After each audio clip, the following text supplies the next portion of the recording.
আসসালামু আলাইকুম। আমি এখন বানাচ্ছি গ্রামের একটা রান্না। এটা হচ্ছে আলুর ছেচকি। একদম মশলা ছাড়া আলু দিয়ে যে এত মজার একটা আইটেম করা যায়, যেটা রুটি পরোটার সাথে খাইতে অসাধারণ।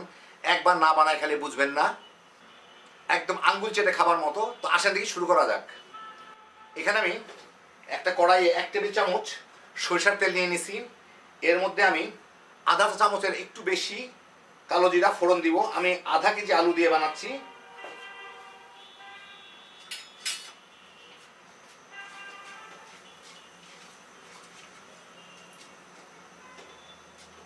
এই কয়েক সেকেন্ড কালো জিরাটা একটু নাড়াচাড়া করে এর মধ্যে আমি দিয়ে দিচ্ছি এরকম কিউব করে কাটা আধা কেজি আলু। আপনারা চাইলে পাতলা করে কেটে নিতে পারেন। যাই হোক, এটাকে আমি দিয়ে এর সাথে একটু ভেজে নিব।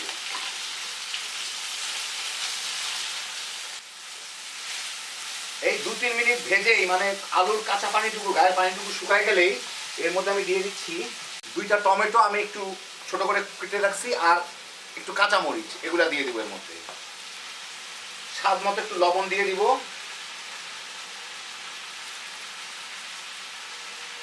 এইটাকে এর সাথে মিনিট খানে একটু ভেজে নিব। কাঁচা মরিচটা একটু ভাজা হলে ফ্লেভারটা ভালো আসে, আর টমেটোটা একটু নরম হয়ে যাবে। এই মিনিট 2 ভেজে এই দেখেন টমেটোগুলো প্রায় গলে গলে যাচ্ছে। শীতকালের টমেটো কেমিক্যাল ছাড়া খুব বেশি সময় লাগে না এটা করতে। যাই হোক, এর মধ্যে আমি দিয়ে দিব পর্যাপ্ত পরিমাণে পানি। কেউ ঝোল রাখতে চাইলে বেশি পানি দিবেন, যে যে পরিমাণ ঝোল রাখতে চান। বাস আমার এতেই হয়ে যাবে। বেশি ঝোলও না, কম ঝোলও না। একটু মিশায় আমি খেয়ে দেখি লবণটা ঠিক আছে নাকি। হ্যাঁ, লবণ ঠিক আছে।